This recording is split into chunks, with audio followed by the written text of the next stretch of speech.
When we talk about personality, we often think about what's visible on the surface: our habits, our choices, our style of communication. But beneath that surface lies a far deeper structure, almost like the foundations of a building that you never see, but that holds everything together. Sigmund Freud once said, "The mind is like an iceberg. It floats with 1/7 of its bulk above water." This idea captures the essence of today's lecture. Much of who we are operates beneath awareness, shaped by unconscious forces, early life experiences, and invisible patterns that continue to guide us long after we've forgotten their origins. Let's begin with Freud, because he was the first to map out this hidden architecture. He proposed that our psyche has 3 key parts: the id, ego, and superego. The id is primitive, driven by desires and instincts. The superego is the moral compass shaped by society and parents, and the ego is the mediator, balancing impulse with reality. While many of Freud's ideas have been criticized or refined, his core insight remains revolutionary. Much of our behavior is driven by forces we don't consciously recognize. Consider childhood. Modern developmental psychology confirms what Freud suspected. Early experiences shape deep patterns in personality. For example, attachment theory, developed by John Bowlby and Mary Ainsworth, shows that the way infants bond with caregivers creates emotional blueprints for life.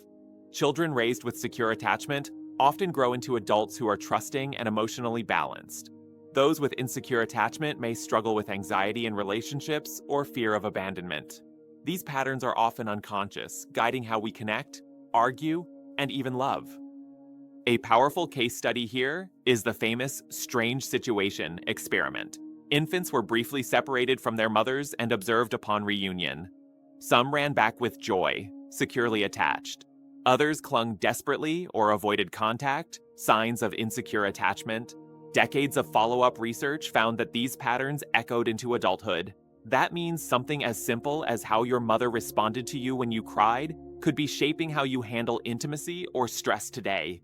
Beyond family, there are unconscious processes like defense mechanisms, ways our mind protects us without our awareness. Denial, projection, repression. These aren't just abstract concepts. Think about how someone who can't admit anger might constantly complain about how everyone else is hostile.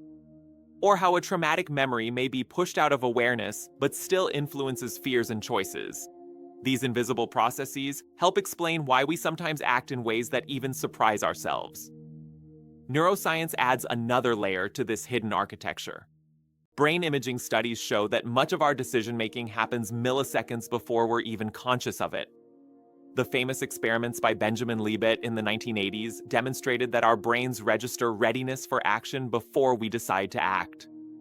In other words, the unconscious prepares the move, and our conscious mind takes credit afterward. This doesn't mean we lack free will, but it highlights how much unseen machinery is at work. Cultural patterns also live in the unconscious. Think about how children absorb social norms without realizing it. A child growing up in Japan learns to value harmony and subtlety, while a child in the US may absorb individualism and self-expression. These cultural imprints become so ingrained that we act them out automatically, often without questioning them. Now here's a question to reflect on. How many of your daily choices are truly yours? From the food you crave, to the partners you're drawn to the careers you pursue, how much of that is conscious choice, and how much is a hidden echo of childhood conditioning or unconscious motivation? Psychologists like Carl Jung introduced the concept of the shadow self, the parts of us that we deny but that still influence our behavior. Facing this hidden side, he argued, is the path to wholeness. Even in therapy today, much of the work is uncovering these invisible patterns. Cognitive behavioral therapy, CBT, looks at unconscious thought loops. Psychodynamic therapy explores childhood imprints. Modern trauma therapies reveal how early experiences live in the body. All of this reminds us that personality is not just a list of traits. It is an unfolding story, much of which is written below the surface. To sum up, the hidden architecture of personality is like the unseen framework of a house. Early attachments, unconscious defenses, cultural conditioning, and even neural processes create the scaffolding on which our visible personality rests. We may never see these foundations clearly, but we can learn to recognize their influence, question them, and in some cases, reshape them.